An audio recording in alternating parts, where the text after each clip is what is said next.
Good day. Welcome back to our channel. What's our topic today? Yes, we are talking about one of the fundamental of financial planning, which is budgeting. You got to start somewhere. People often say, I don't really know how to get started. And the first thing you got to have is a budget before you do any sort of investing, planning for retirement. You got to have a budget.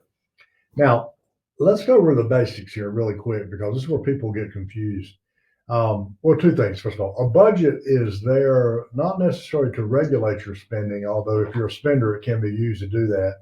It's more designed for you to see how you're spending, where your money is going, what kind of superfluous things you're doing that you don't have to do. But let's start off scratch. All right, your gross paycheck, be you paid weekly, bi-weekly, monthly, whatever it may be, your gross paycheck comes back to you as net after taxes.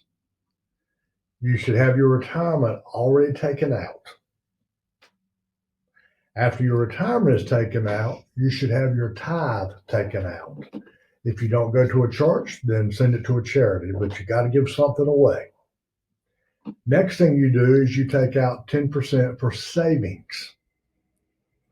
After you've done your retirement, your 10% savings, and your tithe or charity, what you have left is the money you have to work with. And I'd like to make one caveat about your retirement coming out. Don't do 1-2%. Make it if you're going to take out money for retirement, make it worthwhile. Well, at least do whatever the match is that you're Yeah. Make it a worthwhile contribution. Don't just say, oh, I'm doing 1% and checking that box. Yeah. Now, many of you have already said, if I take out tithe, retirement, and savings, I don't have enough to live on.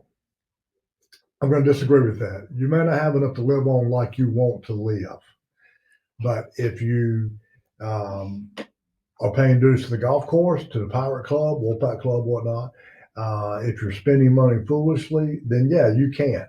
But you're not budgeting until you tithe, save, and retire. Those three things must come out before anything else even starts. And if you're not able to do that, then you've either got a debt problem or you're living a lifestyle that you can't afford. One of the two, which is harsh statement, but facts is facts. That's just the reality. All right. We got the big three taken out: retirement, tithe, savings. The next is take out your fixed expenses, your rent or your mortgage, whatever your car payment may be. We're not going to talk about credit cards yet, but we'll get those in a second. And even though utilities is not a fixed payment, it's not the same amount every month, you know you're going to have it every month. And you can have a rough idea of what it's going to be from month to month. And while we're talking about living above your means, those of you that have these $700 cell phone plans and these $900 satellite dishes for your cable TV and whatnot, that's what we're talking about. If you can't do the big three for us, tithe, save, and retire, then knock it down to a really easy cell phone plan. Knock it down to a very basic cable package. I drive George crazy. I just got a new cell phone, and I went from an iPhone 6, I think, to an iPhone 14. I don't get cell phones until mine breaks. Those of you that go out and buy new ones every month, that could be part of your problem. Yep. So after fixed, we have variable. Yep. Things like you threw me off guard there. Groceries. Groceries. Gas in your car. Going out to eat. Fun stuff. Entertainment. But before those kinds of, groceries and gas got to happen. And insurance. Because you got to eat and you probably don't have to drive your car. But get your fixed stuff straight, because you know for a fact, and we're just talking about creating a baseline skeletal outline of a budget, just a very basic one. So get your fixed stuff straight, because you know what that's going to be, and you know they're going to happen every single month. Next, your non-discretionary, non-fixed ones, which are ones that you have to have, like gas and food. Okay, go ahead and budget for that, and put a certain dollar amount on that. Before you can budget, I really think you need to track your spending for about 2 to 3 months to get an idea of what those numbers look like. Again, obviously things like your rent, your mortgage, you got to pay that, and that's a flat amount. But things like your grocery bill, you may not know how much you're spending on groceries. Are you spending too much? Are you not? Do you need to? The vast majority of you, I can promise you, will be horrified at what you're spending on going out to eat. That's well, if you're not horrified, you should be. That's what I was going to say. Is it something as simple as you're just going out to eat too much? But it's necessary to track your spending habits over a few months so you can establish a baseline. So you can start from somewhere. Okay, how much do I need to budget a month for gas? Okay, on any given month, I spend $200 on gas, roughly. Okay, so go ahead and write that down. Budget in $200 for And gas. remember to vote Republican next time because that doesn't happen. Yes. Um, Going out to eat. Let's say over the last 3 months, on average, you spend $400 a month going out to eat, and that's way more than you can afford to do. Okay, write down a set amount, make it $200 or just some amount, but write it down and say this is what I have budgeted for this, and this is not, and I'm not going to go over that. Yeah, your initial budget should be exactly what you're spending now, and for the vast majority of you, what's going to happen is that figure is going to be in the red. By the time you save, tithe, and retire, you're going to spend more than you have left. All right, that's a big warning sign. That means immediately you're spending too much money in different areas, and we haven't even approached the debts yet, like the credit cards and things like that.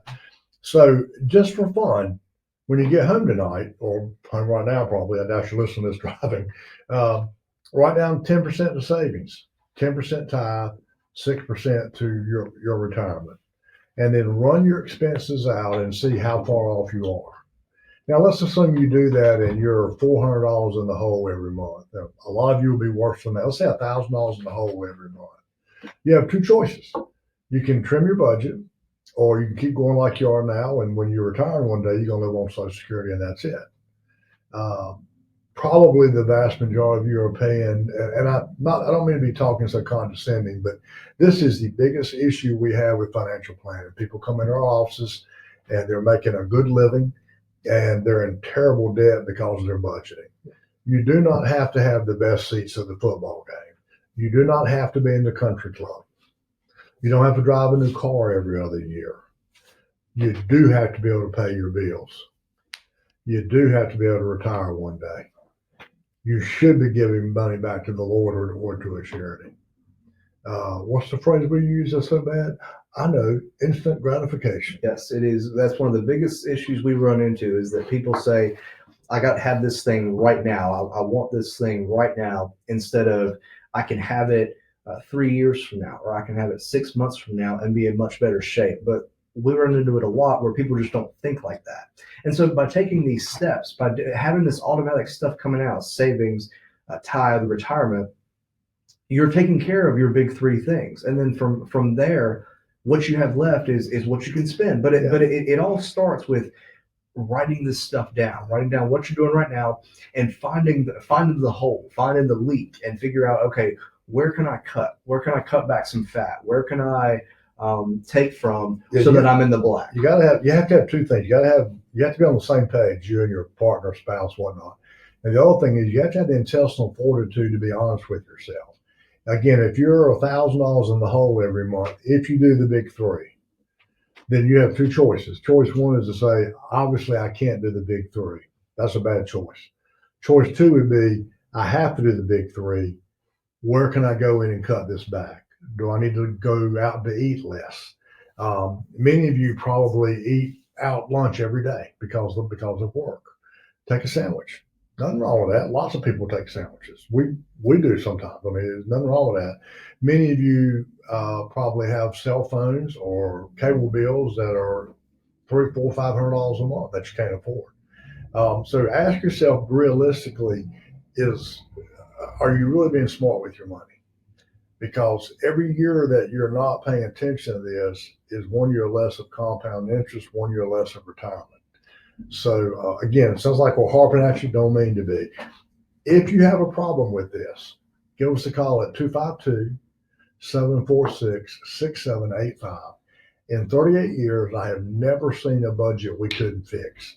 We've seen people that refuse to fix it, but I've never had anybody come into this office that didn't make enough money to live on. And do the big three. The key to achieving a budget is having the discipline to follow it. Number one, the consistency. Just staying consistent. Budgeting is like dieting. You got to keep at it one bite at a time.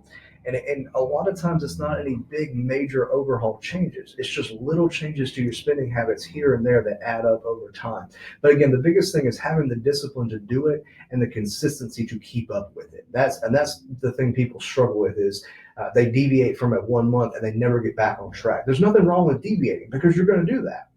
You're going to fall off the wagon, so to speak, and spend more in a month than you bring in. Sometimes that's okay. Just get back on track. There's nothing wrong with falling off as long as you get back.